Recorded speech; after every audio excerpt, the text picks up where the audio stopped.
Guys வணக்கம். இன்றைக்கி Pandian store சீரியலில் என்ன நடந்தது அப்படின்றத பார்க்கலாம். ஸோ ஃபர்ஸ்ட் சீன் என்ன காட்டுறாங்க அப்படின்னா, நம்ம ராஜி உட்காந்து யோசிச்சுட்ருக்காங்க கதிர் சொன்ன வார்த்தைகளை. இன்னும் ஒரு 10 வருஷம் கழிச்சு உன்னோட கனவை அடைய முடியாமல் நீ வருத்தப்பட்டா என்ன பண்ணுவேன் அப்படின்னு சொன்னதை யோசிச்சுட்டு இருக்கிறாங்க.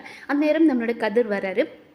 கதிர் வந்ததுக்கப்புறம் அவர் கேட்குறாரு, என்ன ரொம்ப ஆழ்ந்த சிந்தனையில் இருக்க போல இருக்குது அப்படின்னு கேட்கும்போது, நீ பேசினது தான் யோசிச்சுட்டு இருந்தேன் அப்படின்றாங்க. அண்ட் ராஜி சொல்கிறாங்க, ஏய் சித்தப்பாவுக்கு வந்துட்டு கல்யாணத்துக்கு ரெடி ஆகிடுச்சு, உனக்கு தெரியும் தானே பொண்ணு சரின்ட்டாங்கன்னு தெரியும் உங்கள் அப்பாங்க கெடுக்காமல் இருந்தால் போதும் தான் அப்படின்போது, என்னது எங்கள் அப்பாவா மறுபடியும் அது மாதிரி பண்ணாங்கன்னா நான் போய் நேராக அவங்க வீட்டில் சண்டை போட்டுருவேன் அப்படின்போது, ஆமாம் நீ சண்டை போட்டுற அழகெல்லாம் எனக்கு தெரியும், சரி என்ன யோசிச்சிருக்கு நம்ம சென்னை போகிறத பற்றி அப்படின்போது, நீ சொன்னபடி எனக்கும் ஆசை இருக்குது, ஆனால் கொஞ்சம் குடும்பத்தை நினச்சா பயமாக இருக்குது.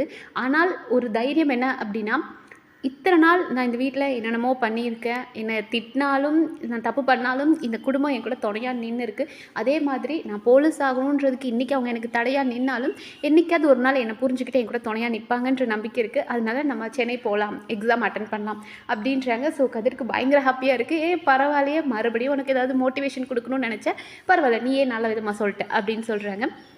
என் அடுத்த சீனில் என்ன காட்டுறாங்க அப்படின்னா, நம்மளோட தங்கமயிலை காமிக்கிறாங்க. ஸோ தங்கமயில் ரூமில் அப்படியே டென்ஷனாக உட்காந்துட்ருக்காங்க. ஐயோ என்ன பண்ணுறது, சர்டிஃபிகேட் வேறு கேட்குறாங்களே, எப்படி திங்கக்கிழமைக்குள்ளே சப்மிட் பண்ணுறது, என்ன பண்ணுறது அப்படின்னு யோசிச்சுட்டு இருக்கும்போது நம்மளோட சரவணன் அங்கே வராரு. ஸோ சரவணன் பயங்கர ரொமான்டிக்காக வேறு வந்துட்டு, என்ன மயில் ஒரு மாதிரி இருக்குது அப்படின்போது, ஒன்றும் இல்லை மாமா, ஸ்கூலில் ஒரே பசங்கள்லாம் கத்துறாங்க, அங்கே ஓடுறாங்க இங்கே ஓடுறாங்க, ரொம்ப தலைவலியாக இருக்குது. நேற்றெல்லாம் ஒரு பையன் ஓடுறான், அவனை சுற்றி நான் கிரவுண்டெல்லாம் சுற்றி ஓடுறேன், என்னால் முடியல மாமா, நான் இந்த வேலையை விட்டுட்டுமா அப்படின்போது, இது அப்பா வாங்கி கொடுத்த வேலை, அப்படிலாம் விட்டுறக்கூடாது அப்படின்றாரு சரவணன். உடனே இவங்க தங்கமயில் அடுத்த பிட்டு போட்டுறாங்க, ஏமாமா நமக்கு குழந்தைங்க இருந்தால் நல்லா இருக்கும் தானே, உங்களுக்கு குழந்தைங்க பிடிக்குமா அப்படின்போது, எனக்கு ரொம்ப பிடிக்கும்னு சரவணன் சொல்கிறாரு.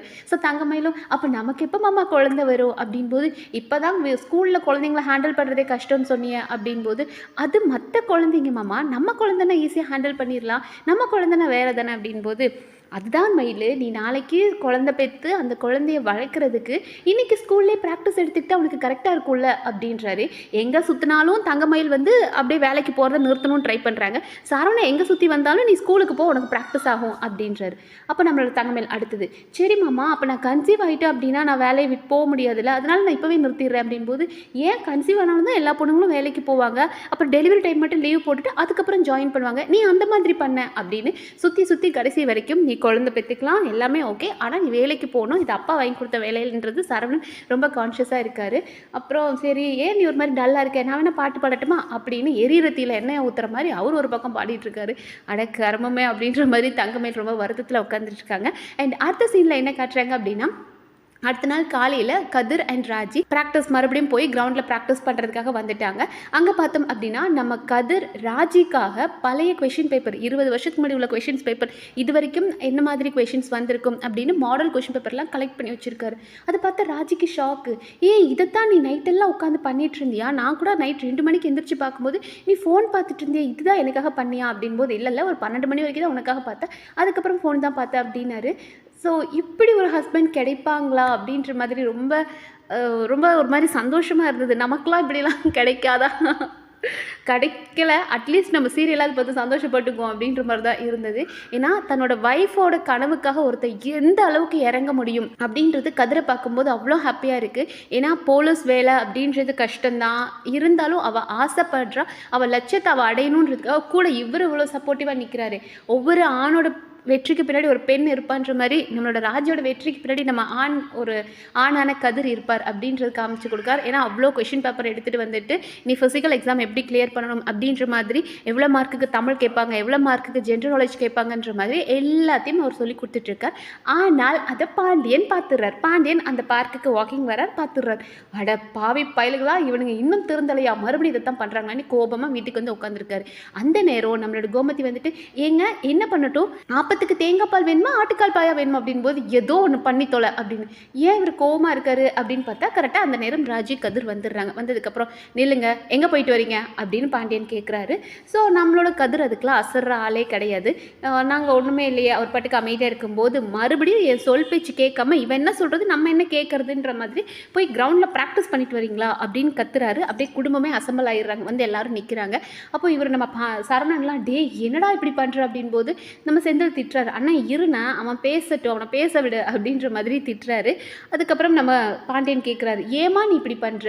நான் உன்னை வேலைக்கு போக வேண்டான்னு சொல்ல, இந்த வேலை ரொம்ப கஷ்டமான வேலை, நீ ஏன் போய் அப்படி கஷ்டப்படணும்னு தானம்மா நான் சொல்கிறேன். நல்லா படித்து நல்லா உட்காந்து நல்ல உத்தியோகமாக பார்க்கலாமே, எதுக்கு இந்த போலீஸ் வேலையில் நீ கஷ்டப்படணும்? நான் என்ன சொன்னாலும் நீ கேட்க மாட்டேன்னு இதை பண்ணிட்டு இருக்கியாமா? அவன் தான் என் பேச்சு கேட்காம தருதலையாக சுற்றுறானா, நீயும் அப்படி பண்ணுறியா அப்படின்ற மாதிரி ராஜியா கேட்குறாரு.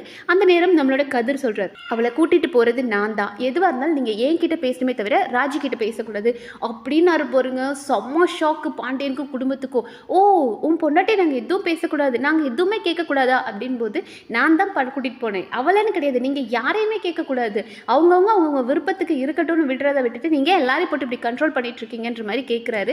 ஸோ ரொம்ப நல்லா இருந்தது. ஒரு புருஷன் எந்த அளவுக்கு ஒரு ஒய்ஃப்காக துணையாக நிற்கிறான் அப்படின்போது அவர் எந்த ஒரு நல்ல பையன் அப்படின்ற மாதிரி தான் தோணுச்சு. ஸோ இவர் நம்ம பாண்டியன் வந்துட்டு, ஓ பெரிய மனுஷன் சார் சொல்லிட்டார், நம்ம இவங்களை பற்றியெல்லாம் பேசவே கூடாது, இது என்ன குடும்பமா இல்லை வேறு ஏதாவது, இந்த குடும்பத்தில் ஏதாவது ஒன்றா நான் பேசக்கூடாதா அப்படின்ற மாதிரி கேட்குறாரு. அப்புறம் இங்கே பாரு, நாளையிலேருந்து நீங்கள் இதுக்கு போகக்கூடாது, ப்ராக்டிஸ்லாம் பண்ணக்கூடாது, போகக்கூடாது அப்படின் போது நம்ம கதிர்ன்ட்டு, நாளைக்கு வேணாலும் போகாமல் இருக்கிற அப்படின்னு. அதுவும் வந்து அப்பா சொன்னாங்கன்றதுக்காக போகல, நாளைக்கு நாங்கள் ஒரு கல்யாணத்துக்காக சென்னை போகணும் அப்படின்ட்டாரு. ஏன்னா அங்கே எக்ஸாம் எழுத தான் போகிறாரு, பட் சென்னை போகணும் இல்லையா கல்யாணம் அப்படின்னு சொல்லிட்டாரு.